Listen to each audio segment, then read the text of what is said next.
Hi, everyone. Welcome to Reimagining America, Part 1. History Taught Us, Exploring Yesterday's Impact on Today. My name is Renee Edwards, and I'm the Program Director for Fairfax County Public Library. Less than 2 weeks ago, Dr. Mark Hopson and I spoke by phone to discuss what the library could do to help people understand the recent protests for racial justice. This series resulted from our conversations, and I'm very thankful to Dr. Hopson for creating and facilitating this program. I would also like to thank Jessica Hudson, the library director, Christine Jones, the library's deputy director, and Ted Cabbage, the library's administrative services director, for their support. During this presentation, please keep your videos off and your audio muted. Use the chat box for any questions or comments, and we will answer them at the end of the discussion. This program will be recorded and available on the library's website.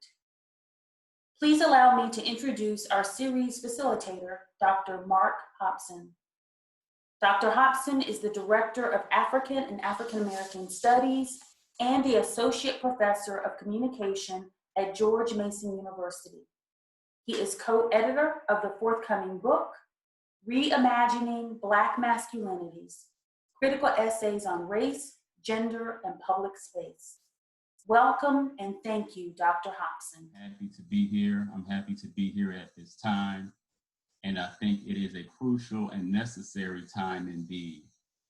Again, thank you to Renee Edwards, Jessica Hudson, and Fairfax County Public Library for your support and your action at this crucial time. And thanks to all of you tuning in for this presentation. I also want to acknowledge my special guest and friend, Dr. Marilyn Mobley, Professor of English and African American Studies, and former Vice President for Equity, Inclusion, and Equal Opportunity at Case Western Reserve University.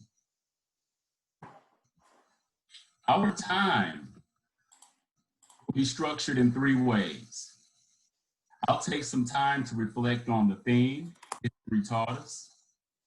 Next, I'll turn to Dr. Marilyn Mobley, who will give us some discussion and observation regarding current events.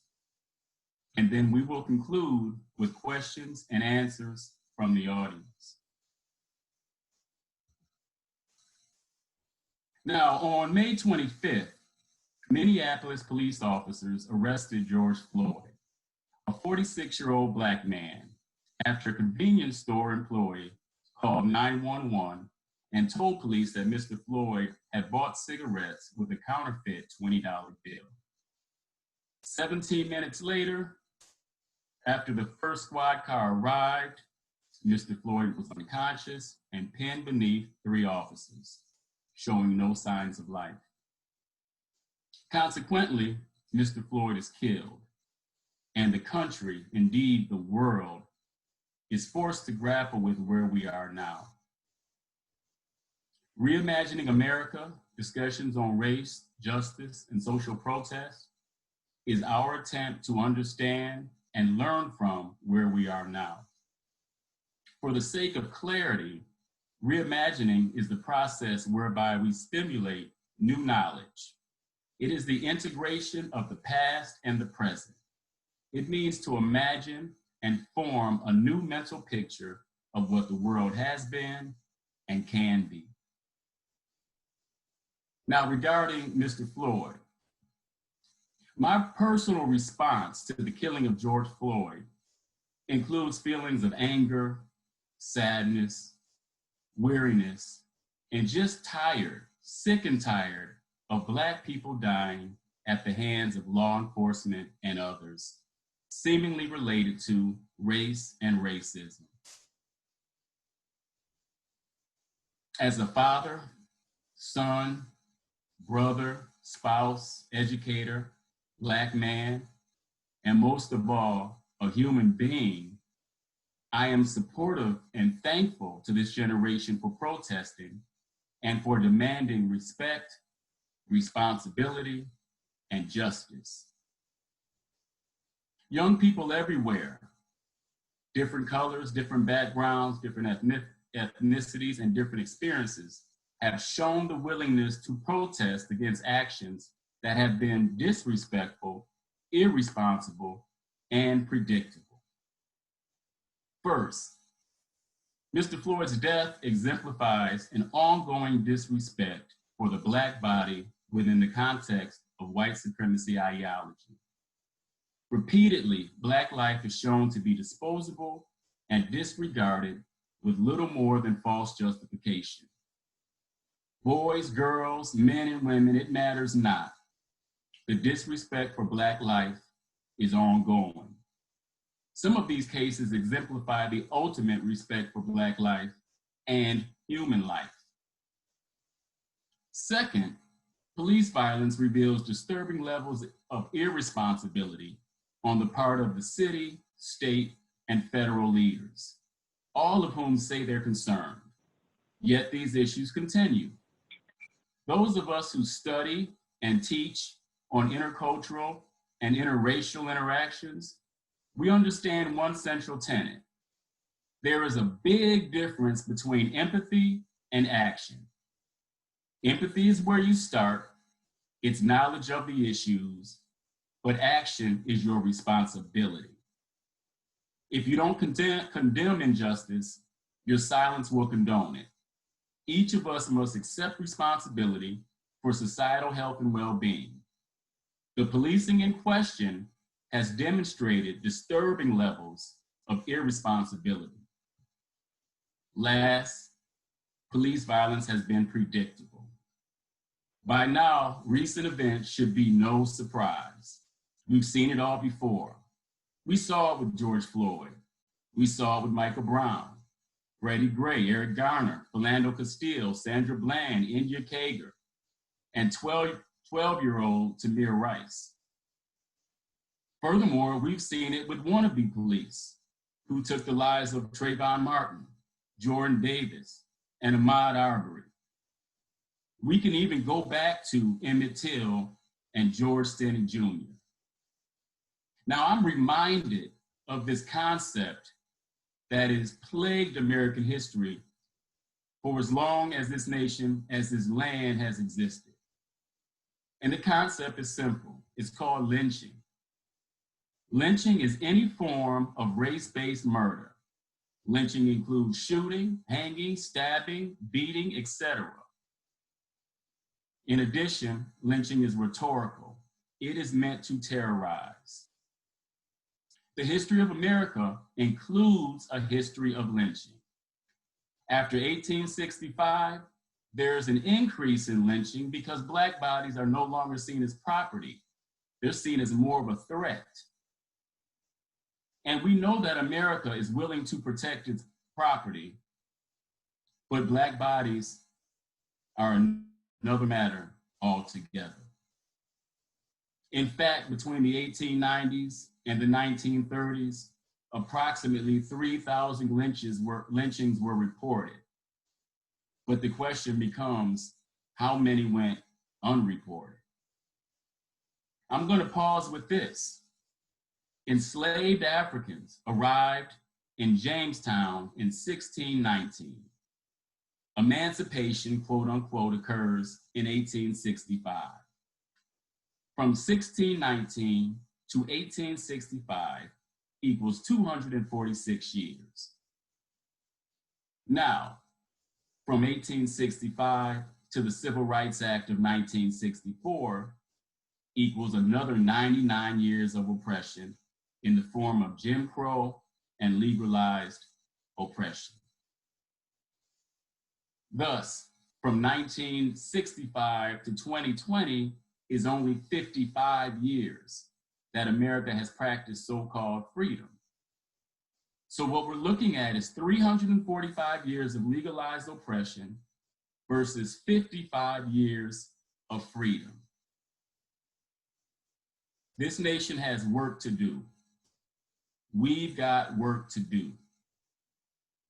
And with that, I'm going to turn to my good friend and colleague, respected peer in the discipline, academician, educator, and someone I say does what we call soul work in terms of making connections between the intellectual, the theoretical, and pragmatic or daily way we live.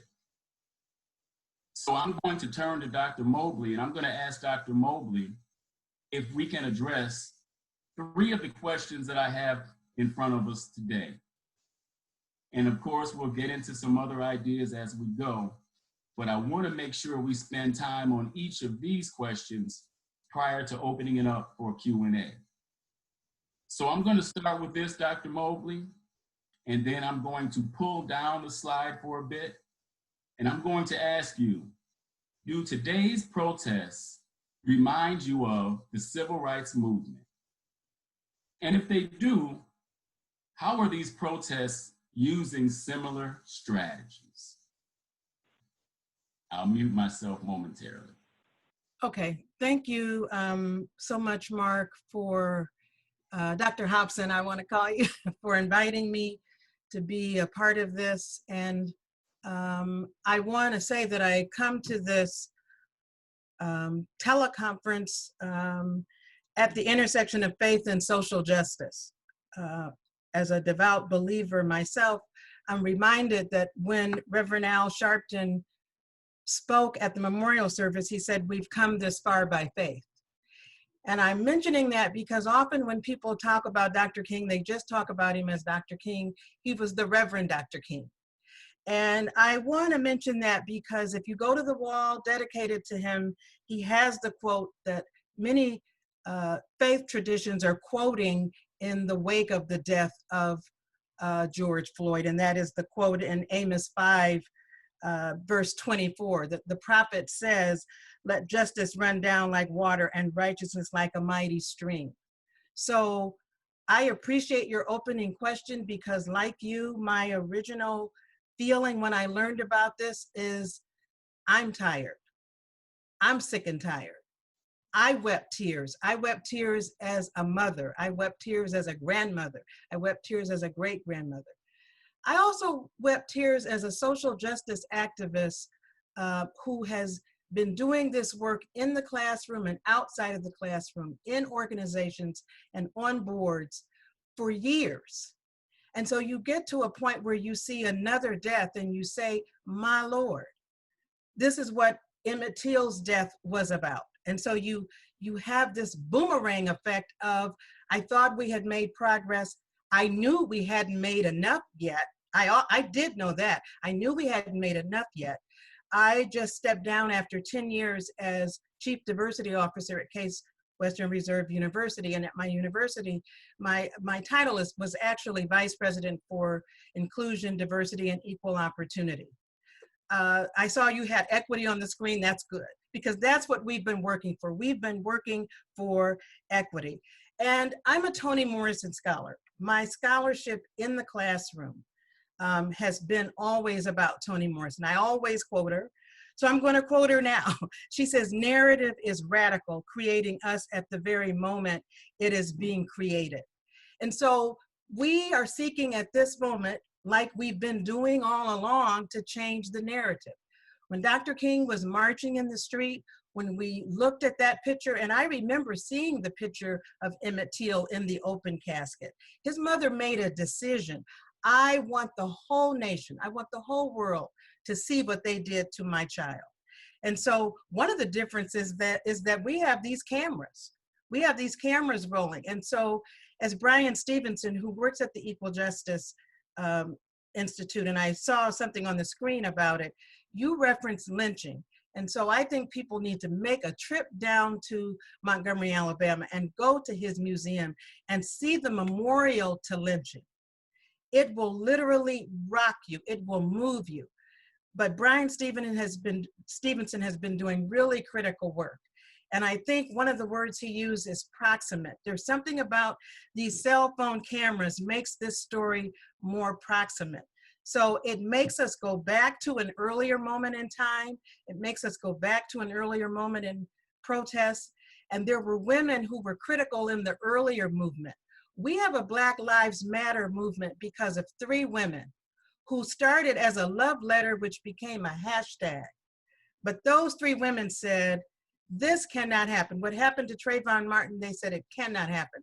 And Alicia Garza came to my campus and she said it began as a love letter to mothers who were losing their children to violence, police violence, and to violence in the street, unjustified violence, unjustified death, no justification. So when I think back to 1963, I think back to Dr. King and the March on Washington.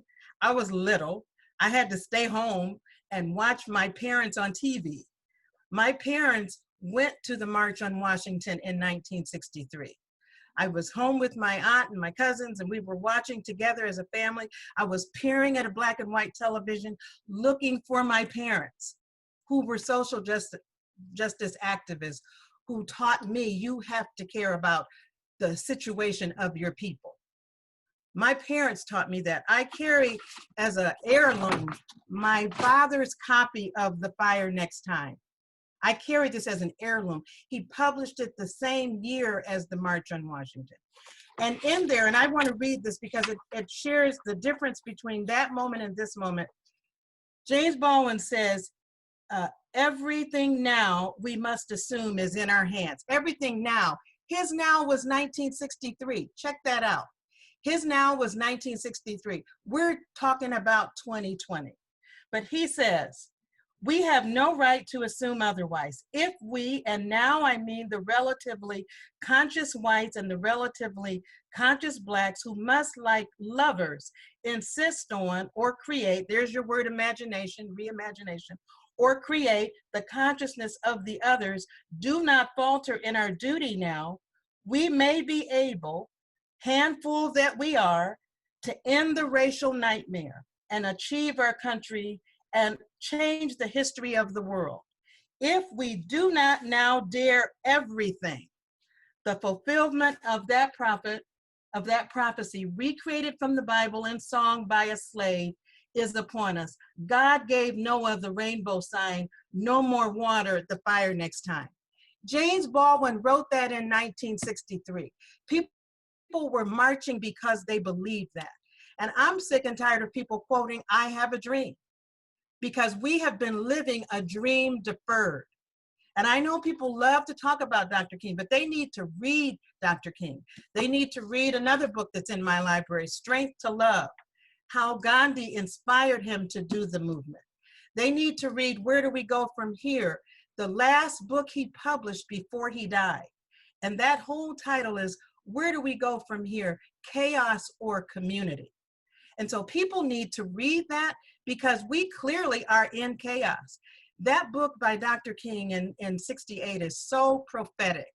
It's almost like he looked into time and saw what was going to happen to us if we did not do what we needed to do. So this is a very stressful time for many of us who have been, as we say in church, been on the battlefield, in the classroom like you and I, Dr. Hopson. Some people have been in the street, some people have been both places. And so those moments back in Dr. King's day the sign said something like, I am a man. Mm-hmm. Yeah. But a lot of the signs said justice now. And so the link between these two, when we say Black Lives Matter, they were saying Black Lives Matter in their way in that moment. Yes. We are saying some of the same things, but I appreciate how that movement, Black Lives Matter, have said, we've been treated as if our lives did not matter. Yeah. And so, some people think they're saying something powerful when they say all lives matter. Don't go there. We know that already. But because the criminal justice system, and let's name it, because the educational system, let's name it, because the healthcare system, let's name it, because of housing, let's name it, because of employment, let's name it, because all of those systems are not treating our people as if we matter. Mm-hmm. This movement had to go up a notch. Yes. I used to work at Bennett College for Women as provost. I can't tell you how it felt to walk by the Woolworths, which is now a museum. So back in the day, the movement had protests. I look at these young people now and I say, I love you. I'm so proud of you. And when I looked at what those young people did back in Greensboro, back during that moment, an earlier moment in the 60s, there were things happening to them I don't know if our young people right now could take. But they learned how to deal with what's going to happen when you sit at that lunch counter. They learned how to prepare. Some people are going to spit in your food. Some people are going to spit on you. Yeah. And so they had classes where they studied and they prepared. And I'm a graduate of Barnard College of Columbia University. And a few years ago, we had our reunion. And one of the brothers who's no longer living said at that moment, he said, you know, there was a time during the 70s, which is, I started college in the 70s. So that was the intersection of four movements if you count Stonewall. Yes, And we do want to count Stonewall today. We really want to count Stonewall because of what the Supreme Court did today. But I'm saying it was at the intersection of the Black Power movement, the women's movement, and the, I just drew a blank, and the anti-war movement. I was in school at that moment. And I remembered at that reunion, one of our classmates said, we had a strategy. Our strategy was some people will go to the march, some people will go to class. We will hook up and we will trade notes. At another point, another group of people will go to the march and the protest, and another people will take notes. Wow. And so thinking back on that moment is very powerful for me. We're dealing with COVID. We're dealing with being locked down, and our young people and those who are joining them. It's a very intergenerational moment. It's a very diverse moment. So unlike Dr. King's moment, which was diverse, Jewish people, white people, Muslim people, all kinds of people were marching with Dr. King, but not in the numbers that we have right now.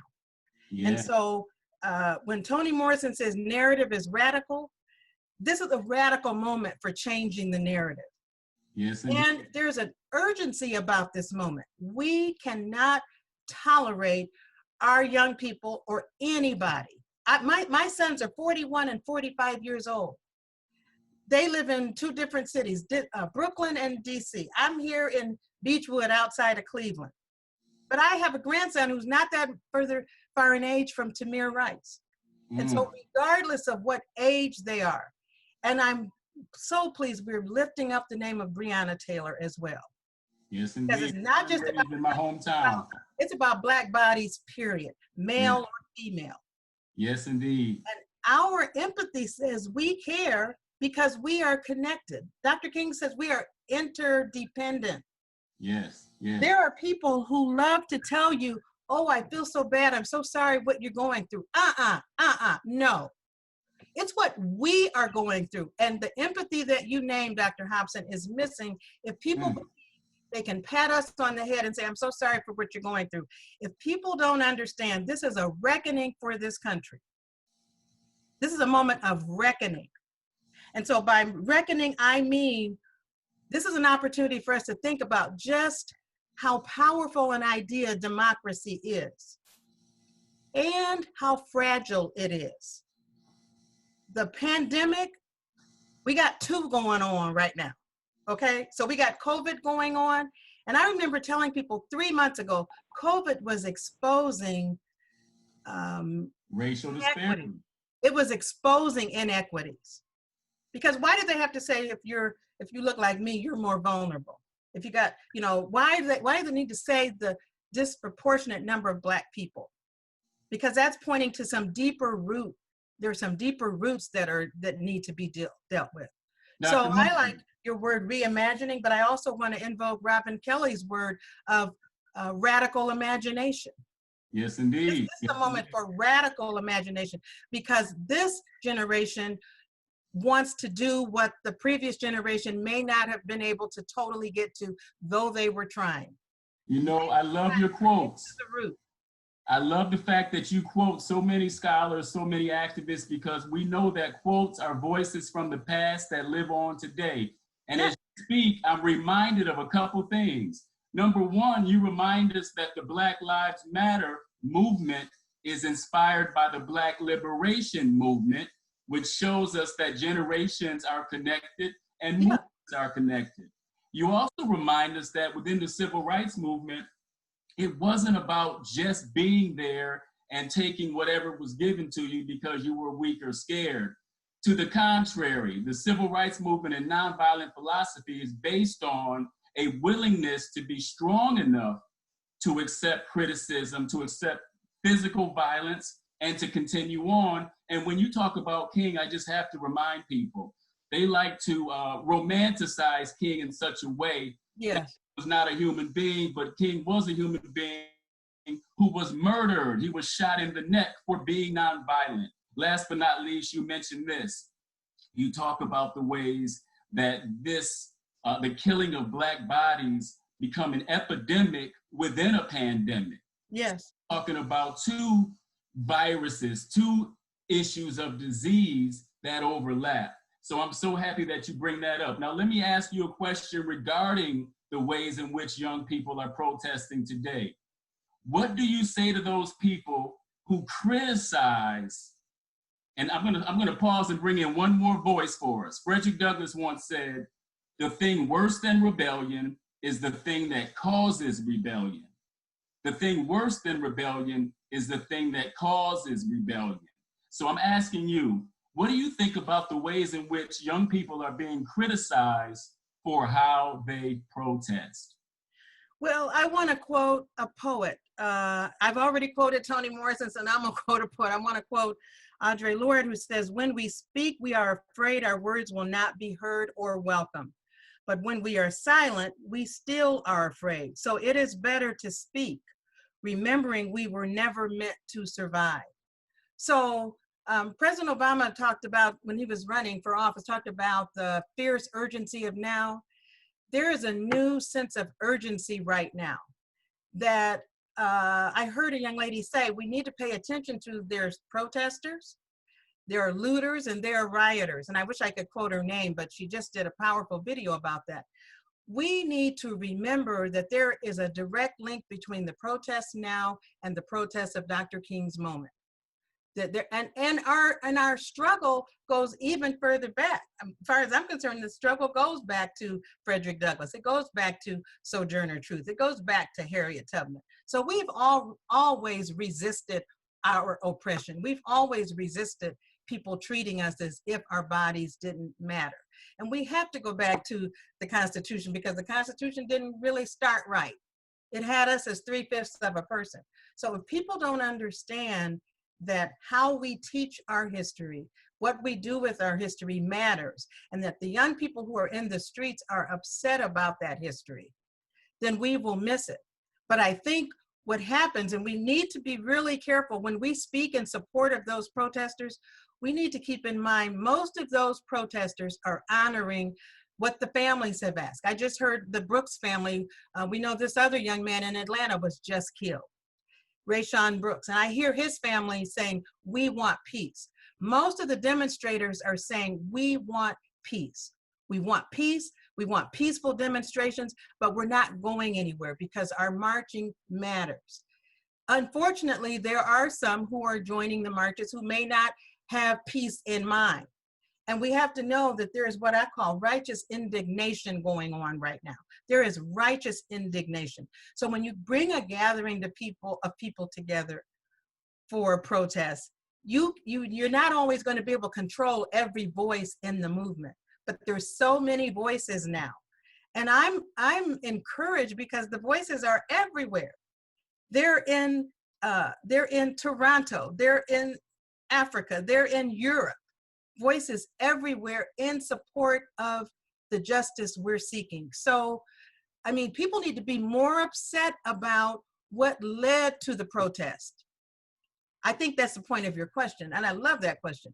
People need to be more concerned about what is making people so mad that they will risk everything. I'm glad to see people out in the street wearing masks, because there's so many people out there who may be spreading the virus and may be getting the virus. But I'm so grateful that there are so many more concerned about the bigger virus of racism and injustice, that they will march. And so we need to be aware. You need to pay attention to why they're marching. Yes, there have been some looting. Yes, there's been some burning of property. But I need people to be more upset about why they're marching than protecting that property. All right. But there are people who don't care about the property anymore. They're saying, we've been speaking, we've been marching, we've had task force reports, you know, and so we get a little concerned when people say, well, tell me what you want, tell me what you want me to do. I want some people to read what's been written. Read what's been written. Pull out the task force report the last time you tried to placate people. People are getting placated with the committee here, task force here. That's not going to get it for these young people who are saying enough. They don't even know if they can enjoy life, liberty, and the pursuit of happiness right now. Arbery was jogging. That's supposed to be something we were able to do during COVID. We can go jogging. We don't have to worry about anything. Shot down. So I'm talking a little too much, but I'm in the middle of working on a book on Toni Morrison, and that's my agenda right now while my sabbatical winds down.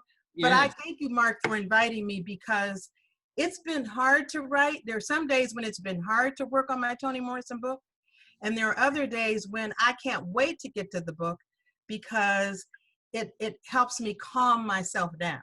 I understand. So if you liked the prior questions, let me ask another one that you may like as well. So certainly there has been great interest, not only nationally, but internationally, in terms of protesting, demonstrating, marching for justice. And if we romanticize it, we can say, oh, wow, this means that everything is going to change. But earlier, when we started this particular presentation, I used the word predictable. And these issues continuing over and over. Now, what I'd like for you to do is help me and help our audience understand the ways in which interest with the masses becomes episodic in terms of social justice. How does interest become episodic in terms of social justice? Well, thank you for that word. I just used that word last week in talking to somebody. For some people, it is episodic. Those people who want things to quiet down, who want things to get back to normal, and who want business as usual, do not understand we can't handle that. That will not work this time. You may want to get back to normal. You may want things to get quiet, but they can't get quiet. It won't serve democracy well. It won't serve this country well. It won't serve my family well. It won't serve your family well. And until white people understand, they can't just look, this is not spectator sport. So episodic suggests, we're just waiting for it to calm down so we can get back to work. No, back to normal has been killing us. Back to normal has been killing us. And we need every institution to take note of its part.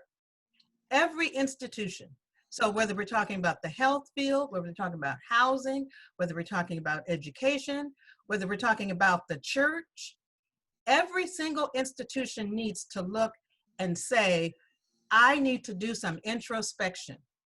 And so we've got to, at my university, we do unconscious bias and implicit bias training.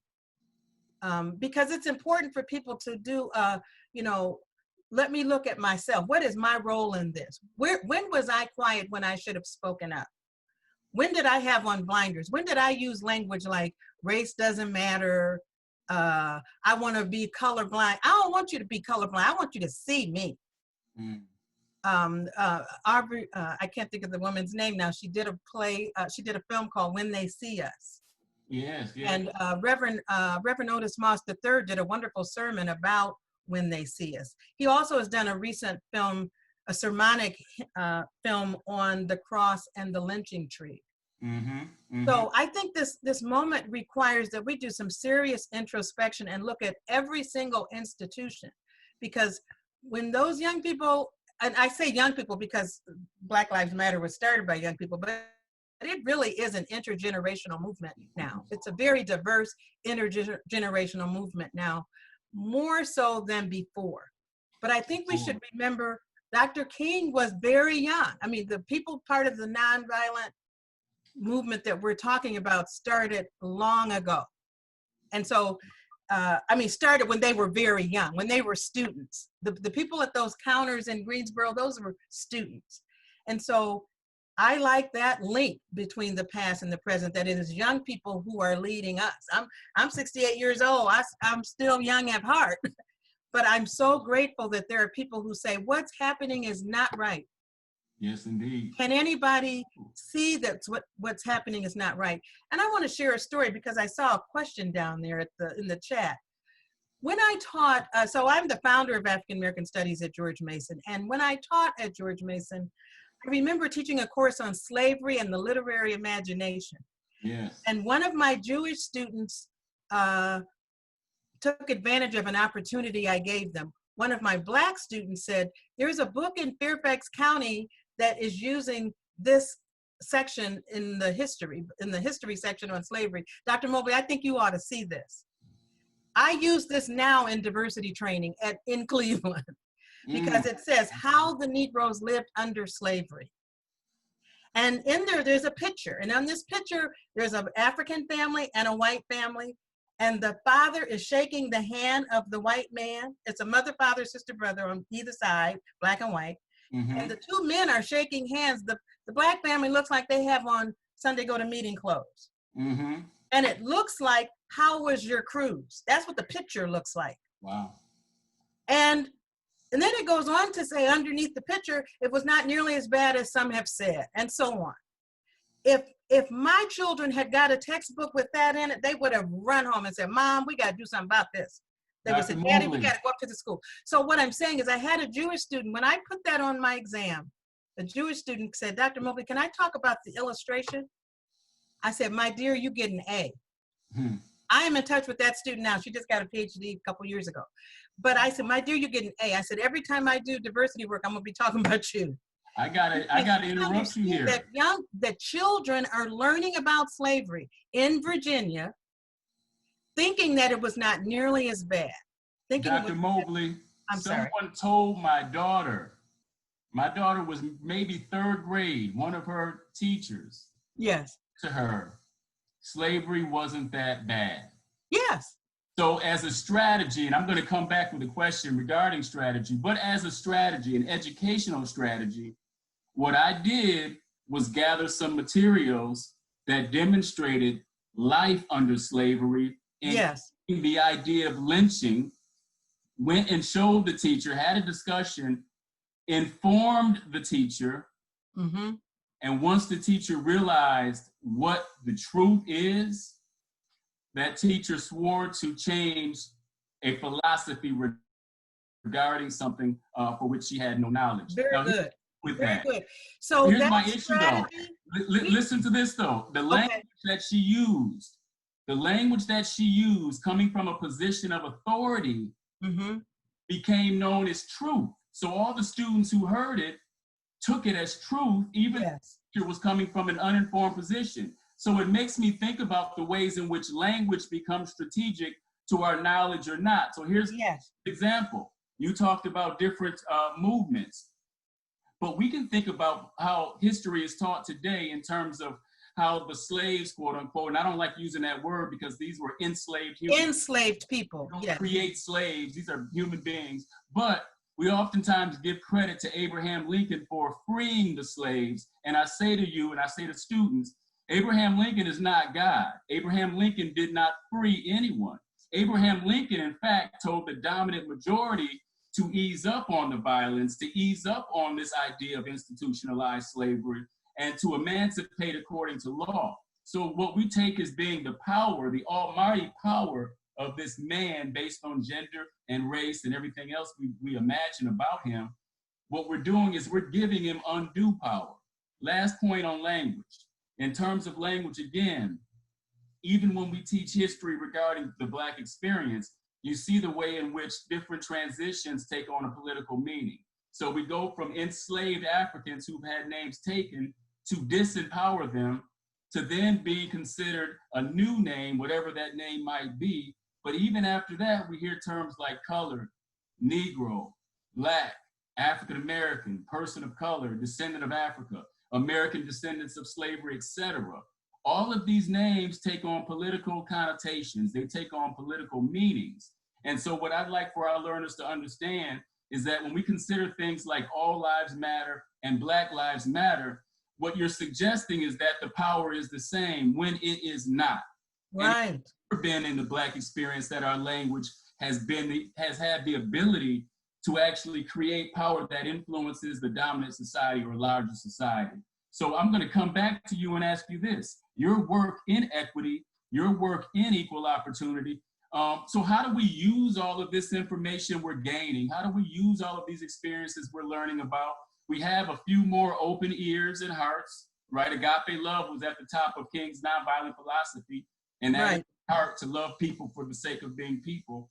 But how do you, as a professional, begin to help create societal change? What can you do, or what would you suggest we do from your experience in equity and equal opportunity? What can everyday people do to make a difference? So thank you for that question. I call myself a both-and thinker. And what I mean by being a both-and thinker is I understand that there are some things that have to happen individually. Individuals have to begin with some introspection, but it's got to move beyond the individual. I meet so many white people who say, I have white friends. There are people who say, I'm married to a white person. And, so those things don't change the system. And so that's why it has to be a both and. It has to be an individual and it has to be a collective level of change. So hearts and minds have to change. My dear beloved mother, sister, friend is an elder in the Black community in Savannah. Dr. Patricia Stewart always likes to say there has to be a heart set and a mindset change. My mother raised me to get something in my head and something in my heart. So both things have to change. There are a lot of people who will tell you, oh, I know, I did diversity training. But we haven't seen a heart change. We haven't seen a policy change. We haven't seen people step into wanting to change. People have to step into wanting to change. So I go back to that DuVernay title, When They See Us. When they truly see us, it'll go beyond platitudes.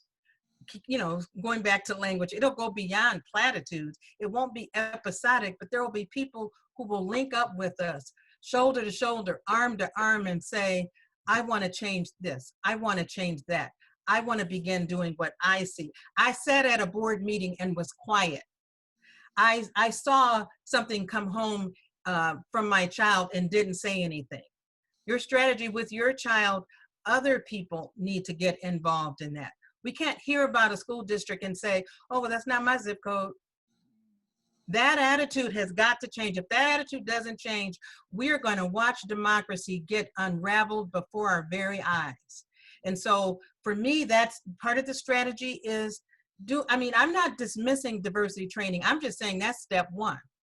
Diversity training, police need, the police need diversity training. They need training in how to de-escalate. But that diversity training should not just be somebody with a bunch of PowerPoints. They need to be engaged in dialogue. They need to sit in circles with one another and exchange narratives. When did you learn about Black people? When did you learn about white people? When did you learn about Asian people? When did you learn about Latinx people? What was your first experience? Those stories need to be told, because some of these people who hate Black people they can't even tell you why they hate. There's some narratives that have been passed on. There's some narratives being passed on around dinner tables. The law professor Patricia Williams said, hatred learned in the context of love is very complicated. So just think about that. There are people, she tells the story about a family riding on the train and it slipped from little family stories to ethnic slurs and racial slurs. Nobody winced. People just kept laughing. And so hatred learned in the context of love, those children riding on that train with relatives and people who love them, not calling out hatred.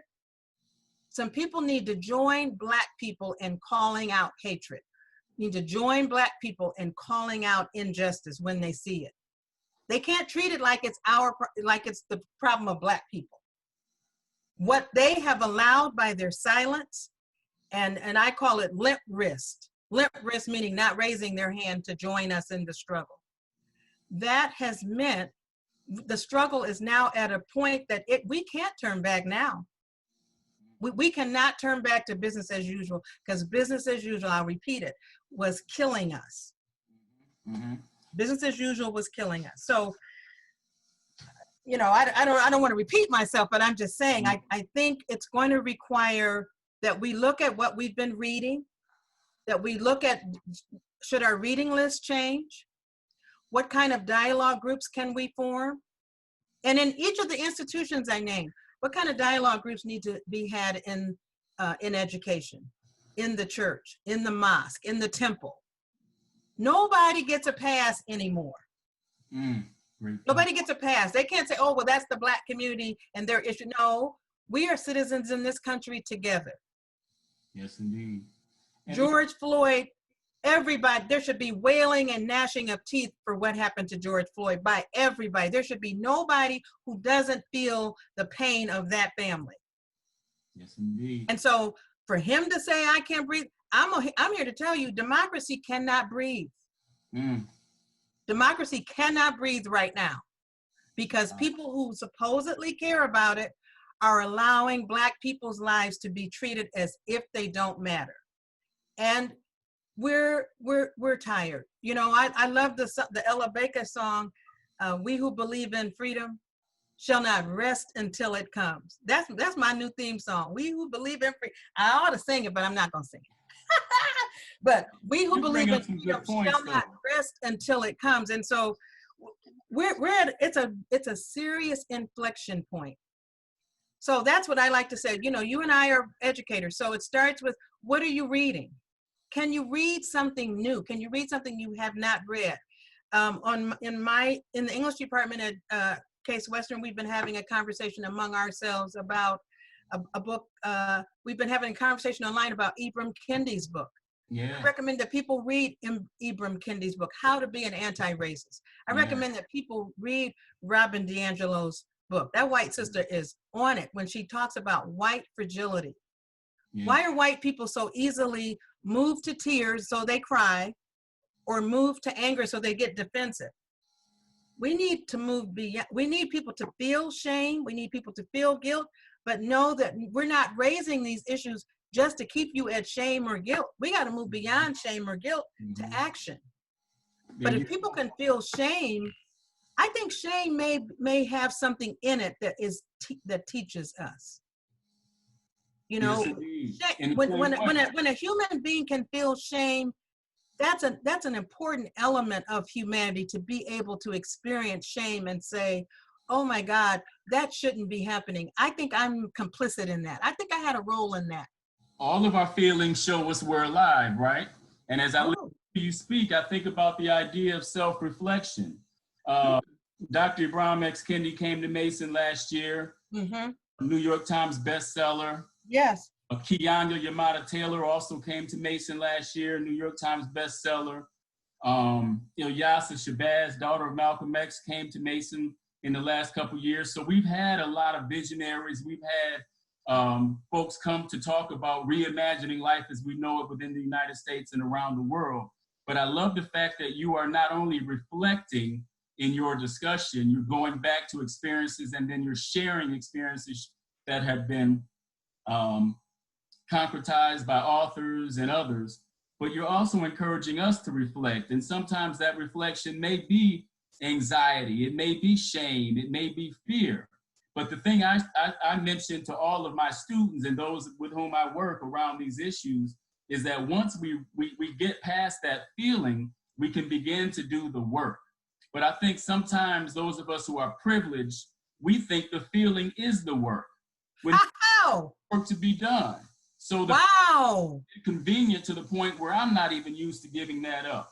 So what I hear you saying is that, number one, equity is not a slice of pie where you give it out to the point where other people lose it, but that if one wins, we all win. And then also, I love that you articulate this. It's not up to Black people to teach anyone how to be anti-racist. Although I think Kendi does a good job in contextualizing the issues. I think D'Angelo does a great job as well. But I think that, you know, Black people can share experiences. Right. Those of us who do the work can offer philosophical, theoretical models for learning. Right. But it's going to take whites and others who are privileged based on race, based on gender, sexual identity, class, language, region, etc. It's going to take those of us in power to want to make the changes, to want to do what it takes. I'm going to quote. Absolutely. So let me just say something. Real quick, Patricia Hill Collins, though, says that Black people have been oppressed economically, politically, and ideologically. And if we don't address those three different areas, then we will be in the same place talking about a new face a year from now. I agree. And it won't even be a year from now. I mean, the way these things are happening and getting exposed, it won't even be that long. I mean, in the middle of our grieving over George Floyd, Rayshon Brooks happened. But the other thing I was going to share is your reference to Patricia Hill Collins reminded me of also of the work of Kimberly Crenshaw. So many of us, I in particular, bring an intersectional perspective to this work. But I also want to quote Toni Morrison in another way. Toni Morrison did a wonderful interview with Charlie Rose. People can go online and find it now, in which she says, white people have a race problem. She said, and white people need to address it and take me out of it. And so while I know what compelled Toni Morrison to say that, that comes from a kind of, I want to call it battle fatigue, where you think if we're going to talk about race, okay, we're going to talk about Black people. It's like, no, we're going to talk about white people, and you need to look at what you've done around race and what you have and have not done. So we're in a moment that requires us to think about how serious Toni Morrison was and how we can act on what she asked Charlie Rose to do. This is a moment to act on that. What can white people, as you said, who sit at the intersection of privilege and power, and this is not to say that only white people have privilege and power. I mean, by virtue of our degrees, we understand there's a certain kind of privilege that we have. But I love that I have a dear brother scholar at my university who said, there are those moments when your degree won't save you, the car you drive won't save you, how nice your suit is, how nice your dress is, and we don't like when white people say we're articulate, but no matter how eloquent your speech may be, there are those moments when all people see is your skin color. Mm-hmm. And so because of that, there needs to be a reckoning. I'll use that word again. There needs to be a reckoning with why is that?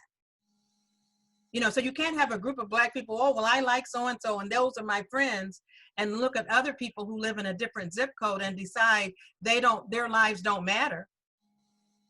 So no, that's what's going to have to happen. There's going to have to be a reckoning with, how do I need to change how I'm leading my life?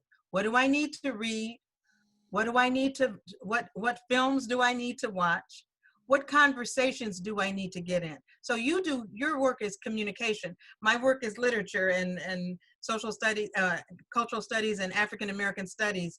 We both do African American studies, and both of those disciplines are interdisciplinary. Yes. Communication is interdisciplinary. African American studies is interdisciplinary.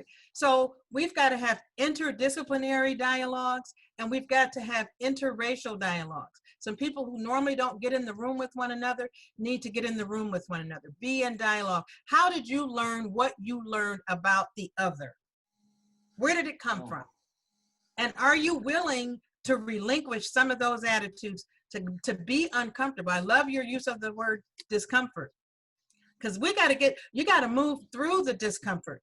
Everything I learned, I remember, because I got an ego about being so smart. You know, when you get these PhDs, you think you're smart. And so, but when I look back on it, everything I learned had that moment of discomfort.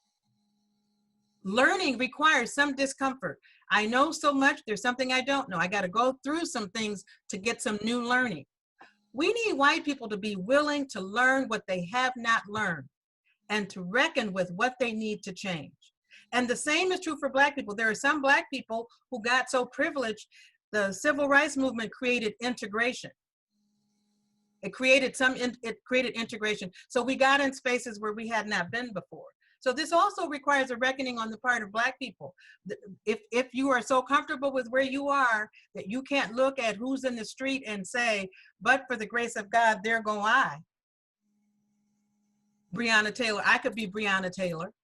You know, those police burst into her home. She was at home minding her business.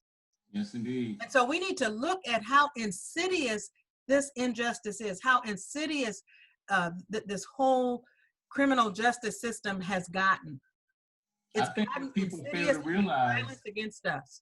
People fail to realize that it's not only the violence, it is the federal, the state, and the city response to the violence. Yes. Bothers us. You know, a lot of people say, well, if this person did this or this person did that, and they justify whether or not the person deserves to die or what have you. But what we're seeing is that in many cases, the response of authorities don't even show the respect or the responsibility. Yes. Look at the issues at hand. And so one of the things that I know we're going to be moving forward, because I'm sure Renee Edwards is going to tell us we need to move to Q&A. But one of the things that I want to remind people, and I'll probably mention it every time I have an opportunity, is that empathy is okay. It's a starting point, but action is better. And action is responsibility. Now, where you take action, I am not going to be so staunch in my method of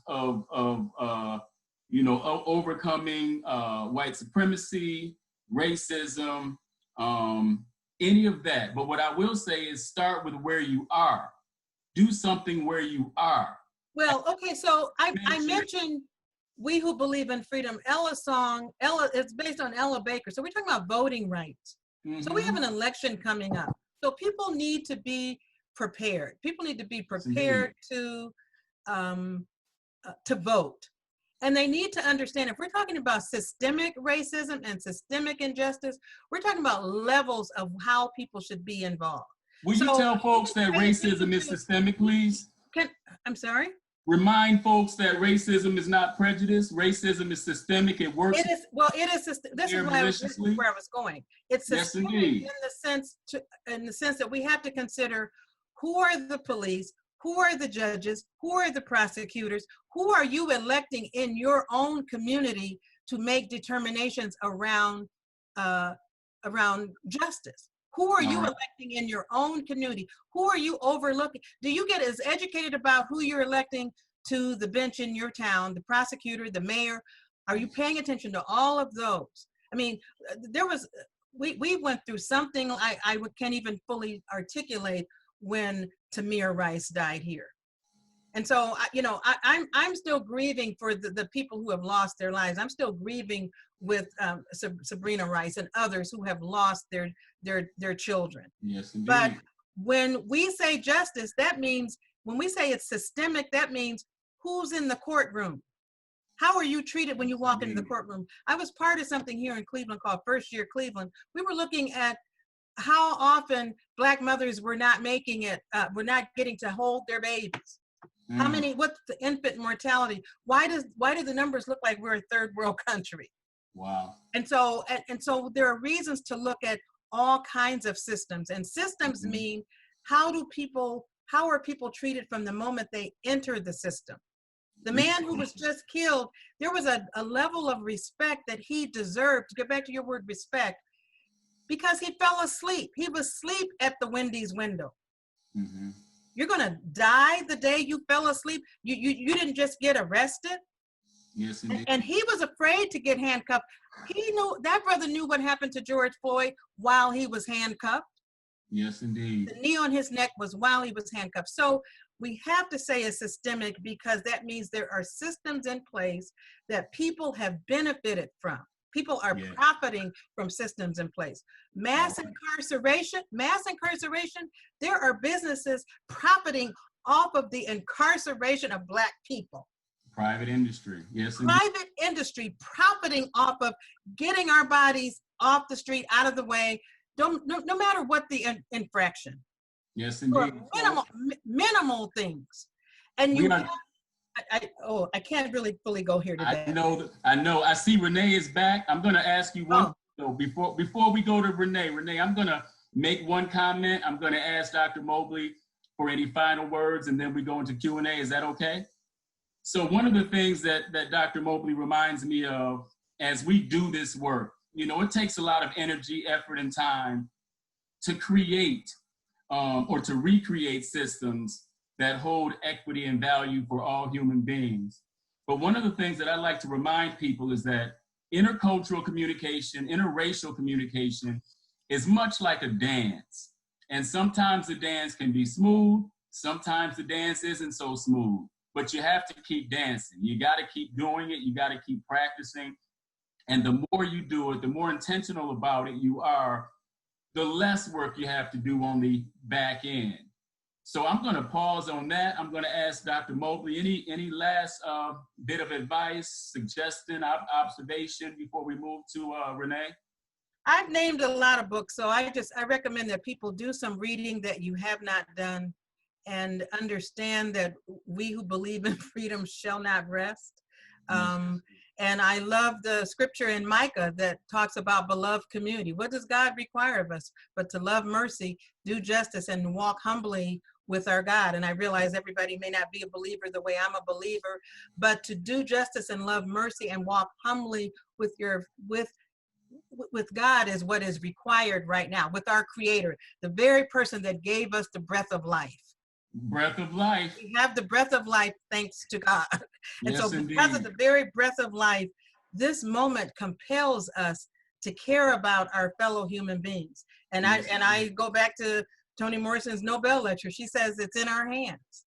Yes, indeed. Her best friend, James Baldwin, said it's in our hands. And so it is in our hands. We can use this moment for good, or we can watch democracy slip through our fingers. I'm going to continue to work with those who want to work. And I believe, based on all these faces I see and all these names I see, there are people who are committed to this struggle.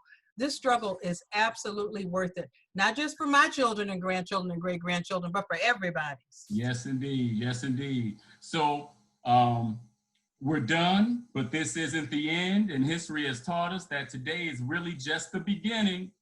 With that, I turn the mic over to Renee Edwards. I want to thank you, Dr. Mobley and Dr. Hopson, for that wonderful discussion. We do have a lot of great comments that people posted in Zoom chat. We do have a few questions. And this first question, Dr. Hopson, is for you. Can you expand a little bit on your earlier statement regarding the definition of lynching? You mentioned several acts that I didn't realize were identified as lynching. And this person's understanding was that lynching was exclusively used for the horrific act of hanging people with nooses around their necks. That is a common idea. It is certainly included in the definition, but lynching is a race-based murder with rhetorical implications. Emmett Till was lynched. He didn't necessarily hang from a tree, but he was shot, he was beaten, he was stabbed, he was kidnapped, and his body was used to send a message to that community, which is why I say it's rhetorical. You may also remember that I mentioned that even after emancipation, when the Black body was no longer seen as the object or the commodity or the resource that it had been, lynching goes up then as well. And you have hate groups like the Night Riders who would become the Ku Klux Klan. Those lynchings are meant to send a message to anybody who wants to exercise freedom. So we want to expand our understanding of what that means. Again, it includes any type of killing based on race and enveloped within some rhetorical meaning. I recommend that the person who asked that question read Just Mercy. Yes. To get a deeper, an even deeper understanding. But your answer is right. But I recommend that people read Just Mercy and view that sermonic film that that Otis Moss III produced after Ahmaud Arbery was killed. it talks about the cross and the lynching tree. And it's an opportunity to see how lynching was used. A lot of people don't know this, but in 1973, Toni Morrison edited a book called The Black Book. And The Black Book is a wonderful kind of catalog of Black history that she edited. And you will see there how lynching was used. It was used, as Dr. Hopson said, to terrorize Black people and to frighten people into capitulating to their fight for their rights. So domestic terrorism. It was domestic terrorism. Yes, indeed. And the Thank you. Okay, we just have a few questions. I want to make sure we have time to get to them all. So this is a question for either one of you. How does a regular person actually help effectuate real change? I am told to vote quite often, but the choices do not reflect any sort of diversity, which I think is needed to actually have people leading the country with a vested interest, and then who will ensure legislation is enacted that will make a difference. Your thoughts? Well, I think it's important for people who notice something to say something. If you notice there's no diversity in the slate, it's important to speak up for that. To go to, when the people who are running are speaking, find out what they will say about diversity before you decide on who you vote for. Sometimes we can enlist other people to vote. Other people to run for office. We can say, I looked at the slate, there's no diversity, would you consider running? Or if there's no time for that, you can go to those who are running to get educated. Sometimes as a Black voter, I've had to look to see, of the people on the slate, who will support my interests? Who will care about the interests that I care about? Who will fight for diversity regardless of their skin color? Will they fight for diversity? And so that's another both and. If you can affect who's on the slate, then encourage somebody else to run. If you cannot affect who's on the slate, then you need to find out of the people who are running, what do you stand for? You know, I'll never forget, I had a moment like Dr. Hopson when my son said to me in junior high, we were living in Potomac, Maryland. And my son said, Mom, there's nobody, they're acting like they don't know it's Black History Month. I said, oh, your mother's gonna do something about that. And so I went up to the school, I talked to the teacher. It's like, no, we're gonna do something about this. I did a program in the school. I called myself I performed a rap called Take a Stand. I kept it, but I don't pull it out too often. It's so corny. But it was my way of saying, in this moment, I'm gonna step in. I'm not gonna wait and just lament. Oh my goodness, they're not doing anything. No, my son is there. Moreover, other people's children are there. So the biggest problem we have in this country, we have educated everybody so poorly about my people. We've educated everybody so poorly about my people. People are walking by us in the grocery store, CVS, thinking they can discount us. That's why we have to say Black Lives Matter. It's like, no, you are a beneficiary of the unpaid labor of Black people. You are the beneficiary. My parents taught me Black blood, sweat, and tears is in the ground. You are the beneficiary of a struggle. So people need to know that is so serious a piece of information that if you don't see diversity on the slate, find out who's voting. Raise the questions you need, because maybe nobody's holding them accountable. Get back to Dr. Mark's list. Maybe nobody's holding them accountable for speaking to Black needs, but they can't hold office. This is why we're talking about systemic change. They can't hold office. I would say every election that's happening from this point on, you need to get as educated as you can get. Call the person, write the person, email the person, go to their speaking engagements, raise the question about Black Lives Matter. Be the one, regardless of your background. Be the one. Understand this too, there's a concept called the constructive marginal. And that means that somebody who has been marginalized uses those experiences wherever they are to create change. Now, what I'd like people to understand is that you don't have to be a person of color to attempt to represent that experience. You can be white or identify as European American and continue to act on behalf of the constructive marginal position. So speak exactly, because I'm not where you are. I need you to you to enact our values and ideology wherever you are. And that is to be human. That is to be respectful, responsible, and most of all, to take action in your particular day-to-days. I'm not going to hold you up. I think there's one more question, Renee. Yeah, we do have another question about educators and how do educators in Fairfax County Public Schools take the momentum of this movement into their classrooms? How do they acknowledge their privilege and role in their classrooms? And how do they have uncomfortable conversations with their children or students around this topic? Well, for me, I'm an English professor, so everything starts with reading. Read. There are lots of books even about how to talk about race. Read Dr. Beverly Tatum on why are all the Black students sitting together in the classroom. But I think some of this starts with being vulnerable and being honest. When 9/11 happened, I was teaching at George Mason, and I was upset that a lot of other schools in the DC area were closed and we had to go to work. And I walked into the classroom feeling very vulnerable, feeling very raw. 9/11 happened on a Tuesday. I was in class on a Wednesday, wondering, oh my God, what in the world am I going to say? I came in the classroom vulnerable and said to my students, what is your pleasure? Do you want to talk about what just happened? Do you want to stay with the syllabus? Do you want to talk and then go to the syllabus? Do you want to do the syllabus and then talk? What is your pleasure? They said, we need to talk. That was a moment of my own vulnerability as the professor. I had colleagues at George Mason at that time who said, oh, I wouldn't have touched that with a 10-foot pole. Well, I think this work requires a level of emotional intelligence. Emotional intelligence says, I'm going to step into the moment.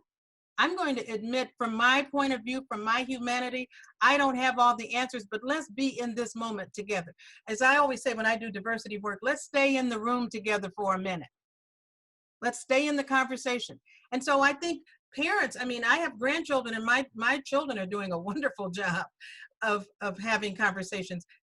God bless them. Sesame Street knew to have conversations about COVID and conversations about race. So, some of this is why Robin DiAngelo wrote that book, White Fragility. White people can't get a pass with, I don't know how to do it. How do you talk about anything? How do you talk about things that are not part of your experience? So I think, everything that I had conversations with my children about, I didn't have all the language, all the information. Sometimes we have to be totally transparent and honest and say, I don't fully understand this yet, but this is something I see happening. Do you think that's right? Do you think that's fair? Is that just? Would you want that to happen to you? We can start at a basic, but depending on who we're talking about, then we can elevate it, what they need to read up to a more sophisticated level of conversation. But I think we have to be vulnerable and transparent and stay in real time with the people we love them enough to go ahead and have the conversation. We started with love. Love is laced all through this struggle for me. Yes, indeed. Yes, indeed. If you think about it, there are many white European or those who identify as white or European American scholars who have been doing the work. So you think about Peggy McIntosh. Yes. Jane Elliott, right? You think about Ruby Payne's work on class and poverty. So the work is out there. And if you could consider yourself an educator, and I implore you to gain the resources you need to benefit your students. The work is out there. Academicians, activists, whomever, we're out here. It takes a little bit of effort, but I think Dr. Mobley asked earlier, how did you learn about your own culture, or how did you learn about what you know now? It takes the same effort to learn something else. And there is this idea. And I guess I want to say too, no one is expecting everybody to get it all right and immediately. We're in this for the long haul. We're in this struggle for the long haul. So we have to start where we can start. Maybe the first conversation is only part of the class period, and then you move on to, but you begin the conversation because it's an act of love to say, I need you to know what's going on. I need you to get educated. 345 years we're up against. Start somewhere. Well, we just talked, we normally talk about 1619 and 400, but yeah. Yeah, well, you get my point. We're up against it. Yes. Right. Yeah, I wanted our learners to understand that even if you separate years of actual enslavement and then you include Jim Crow and segregation, right? A lot of people are going to part and parcel what those words mean. It can be 400 from the very beginning, but even if you want to become technical about what that timeline looks like, what's really blaringly obvious is that we have more time under a system of oppression than we have had under a system of freedom. It will take at least that long before you can begin to say everything is fair and equal. Renee. Yes. We had a question from a person. Can you comment on how some white institutions have defined diversity as not needing to have Black people as a part of that definition? Dr. Mobley? Wait a minute. I didn't understand that question. Can you repeat that? All right, so let me read it as written. Please comment on how some white institutions have defined diversity as not needing to have Black people as a part of that definition. Oh, Lord. Yes. Okay, thank you. So I call this the wiggly move. So some people do a wiggly move. That's a technical term, meaning that there are some people who are so timid about diversity that they go around what prompted it. What prompted it was a concern about Black lives. And I get it. When I was Chief Diversity Officer, I had to pay attention to what I call the umbrella of difference, the umbrella of human difference. I have two colleagues. One is retired, who were my colleagues when I was a professor at George Mason. Karen Rosenblum and Toni Travis wrote a book called The Meanings of Difference. And I designed a course at Case Western talking about the meanings of difference, because I understand that diversity means difference, broadly understood. Very true. I'm sick and tired, however, of people using diversity, meaning that broad thing, to go around the racial issue that is always underneath it. You know, so Black lives mattering, discrimination against Black lives is, I heard somebody say it's not the original sin, it's the original cancer of this country. I don't know what metaphor you want. We now are saying it's a pandemic or epidemic, whatever metaphor you want for what racism is. Racism was happening first. And you don't even like to measure oppression, because simultaneous with racism, which is why we talk about intersectionality, was sexism. As a Black woman, during the period of enslavement, a Black woman's body was the site of production and reproduction. We were raped. We were asked to breed. We were asked to produce more workers and then get back in the field ourselves. So we have to not use diversity, how do I want to say this? We can't play people. You can't play people with diversity. It's too serious. It's way too serious. And so it's another both and. We've got to keep Black Lives Matter at the heart of why we're talking about diversity, because you can't play me and say, there's some corporations that say, oh, and we have a strong diversity program. And what they mean by that, they've hired more women. And sometimes you look and see, well, what color are the women? Well, all the women are white. Okay, excuse me. In my field, there's a book about that. All the women are white, but some of us are brave. So we have to understand that that's another both and, that the word diversity can have meaning, but if you don't connect it to justice, and if you don't connect it to racism and the systemic racism that Dr. Hopson and I are talking about, diversity means nothing if it doesn't connect those dots. It means nothing. It becomes a way for organizations and institutions to look like they're doing something without doing anything. And the work is too serious. The young people are not going to be played right now. So if we use diversity, we've got to use it carefully. We've got to talk about, yes, it means a variety of groups. There are all kinds of difference that needs to be paid attention to. The Supreme Court just did something today that nobody thought would happen related to the LGBT community. And so I think we need to pay attention to, we understand that we're in organizations where there are all kinds of difference, all kinds of diversity. But that but saying we've got one kind and ignoring the kind that led to the whole movement around diversity. Many Black people, I don't know about Dr. Hopson, but many Black people were reluctant early on to even use diversity. Many people were reluctant early on to even use the word multicultural because we were concerned that language was being used to mask the real need, to mask the real concern. So you need to understand that historically, Black people have always been a little leery of these changes in nomenclature. We've been concerned that the changes in nomenclature were designed to be comfortable and not say Black, or to be comfortable and not say African American. Yes. And so I don't mind when people ask a question. I have friends who say they're sick and tired of answering questions. I'm not. When people say, oh, well, should we say Black or African American? I always like to let people know you have to say both. When I was at George Mason, I had students who were from the continent of Africa. I had some who were from St. Lucia.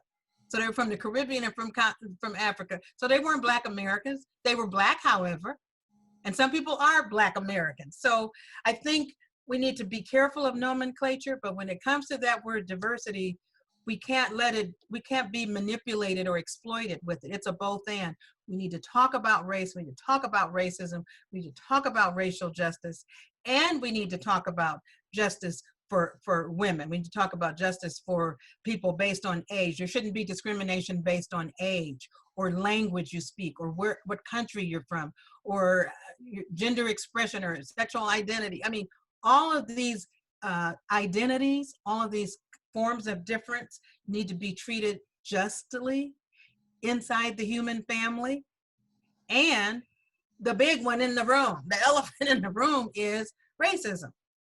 We got to name it, we got to call it, we got to address it. Because the people in the street are saying Black Lives Matter, and if we ignore them, it is to our peril.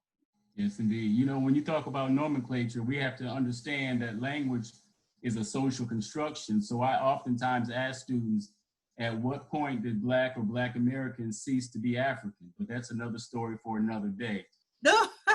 Yes. I want to make this point. I'm just going to build on something that Doc said here. And this is a very academic answer. Diversity without responsibility is crap. Without responsibility is crap. And here's what I mean. Diversity can be used to hide the issues. And one of the things that diversity won't do, for example, is to address this idea of anti-Blackness. And so what you see being put in the face of America are words like Black or Black Lives Matter, so that we can't skirt around the issues. And when we in other terms and other ways of understanding it, we're doing just what Doc said. We're wiggling and we're doing all of this other stuff. But thankfully, there are individuals and groups within this movement who just aren't having it. And it is for the betterment of the entire nation to address issues if you want to use terms like diversity responsibly. Otherwise, using it irresponsibly would suggest that you are still strategically mapping a way to uphold white supremacy, and any other type of oppression that can be created socially. That's right. That's right. And you know, the other interesting thing is, I think we also need to pay attention to, as much as we know diversity without responsibility is not effective and doesn't mean anything, we need to look at organizations that won't even use the word diversity. There are organizations that are afraid to even use that word. So, I mean, that's why we have so much work to do, because we need to go ahead and call racism when we see it, call white supremacy when we see it, and not pretend like it doesn't exist, because it does exist, and it has infiltrated every institution of this country. Infiltrated. Thank you so much for that. We have kind of one last final question that touches on Fairfax County public school students. You mentioned language. So speaking of language, can you suggest a source with definitions of terms that are appropriate for K-12 students? Well, I'm a former high school teacher, so I know from experience. I used to teach at Shaker Heights High School years ago before I got my PhD, and I know that high school students are smarter than ever, can take language that we're using in this conversation and handle it. And so, I recommended Beverly Tatum's book, Why Are All the Black Students Sitting Alone? I think that's a very useful book. She wrote that book with a cross-section of learners, as Dr. Hopson keeps saying. I love that. As with a cross-section of learners in mind. So I would recommend her. She has been a consultant. She's a psychologist by training, former president of Spelman College, but she has been a wonderful resource for all of us in education. She just spoke at the American Council on Education last year. She did a dialogue with Robin DiAngelo. So the white sister and the black sister got on stage together and talked about race in education across the board. And so I would recommend reading her. If you haven't read anything yet and you're thinking about K through 12, I'd recommend her because she's a very eloquent spokesperson for how this issue affects education, even before the college level, which is where I met her. When I was a new professor at George Mason and started working on African American studies and diversity when I was at George Mason, she's the first diversity consultant I invited to the university. So I love to say her name because she was just so important in helping me think about how do diversity and inclusion and equity. She was part of Equity Institute at that time, years ago. How do these matters show up in higher ed? How do we train educators? How do we train educators? How are we giving them a pass by not making it required that they learn this? Every single student who passes through education in the American system of education, K through 12, college, graduate school, should be learning about this so that they are intelligent. We have left out some of what they need to be intelligent citizens of this country. They don't live somewhere else. They're in this country. And to be intelligent citizens in this country, you need to know about Black lives. You need to know what happened to Black people. How did we get here?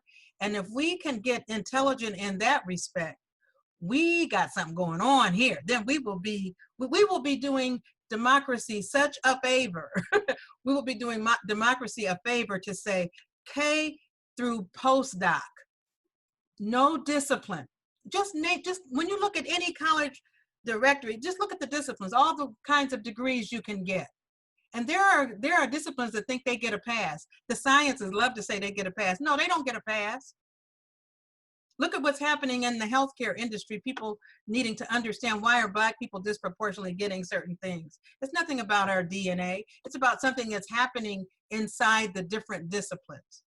And sometimes it's a matter, okay, people say math, well, where is it in math? But you can talk about who else has been responsible for the math that we do. Who are the Black mathematicians? And you have some white people say, oh, there are no Black mathematicians. Oh, well, you haven't read enough yet. So we need to look at all the systems that we're a part of and see where this thing called racism has infiltrated it, and see how we can be part of the solution to taking care of that. We can eradicate it. That's why we use the word radical. We can eradicate it if we have the will. It's going to take courage. He used the earlier words, responsibility, but it's going to take courage. People need to give up on timidity. One of my favorite scriptures is that God didn't give us the spirit of fear, but of love, of power. I'm sorry, I got to get it in order. Power, love, and a sound mind. Yes, power, love, and a sound mind. I would add this. Systems can be disrupted.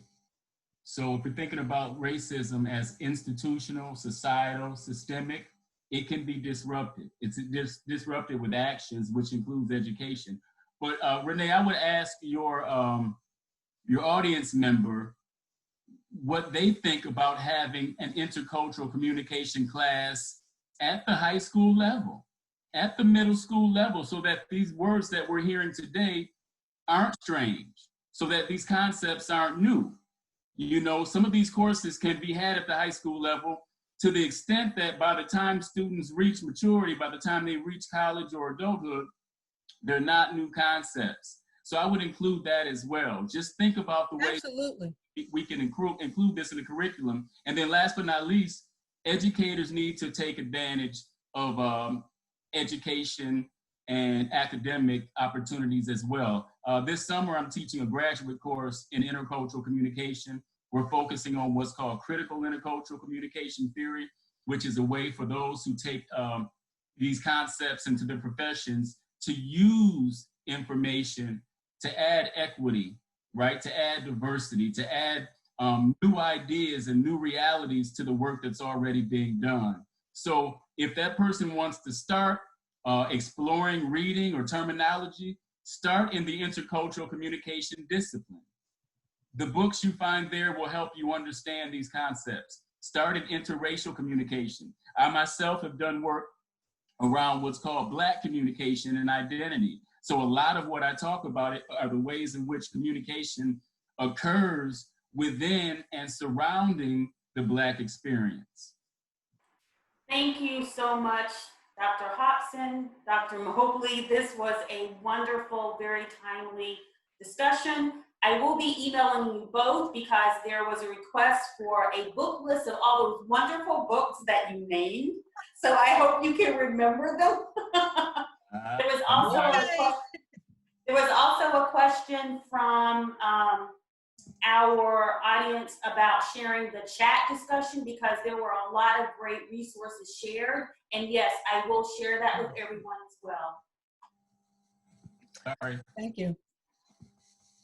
So Mark, did you want to kind of throw up that last screen? Yeah, I'm trying to. I apparently messed up. That's okay.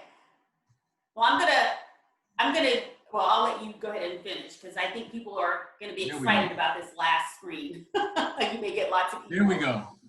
So if you want to contact me, there's my email. Dr. Mobley's email is there as well. Dr. Mobley would have me remind you that she is on sabbatical, which means that she may be slow to respond, but will respond nonetheless at some point.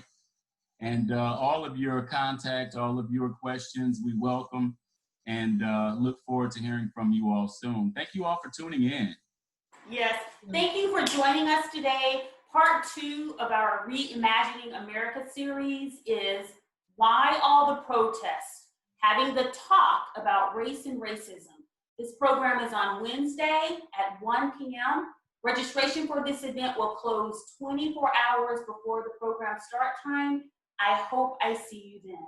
Thank you again, Dr. Mobley and Dr. Hopson. Dr. Hopson, I'll see you on Wednesday. Thank you, Dr. Mobley. Thank you, Renee. Thank you. My pleasure. Have a nice one. Thank you. Good day.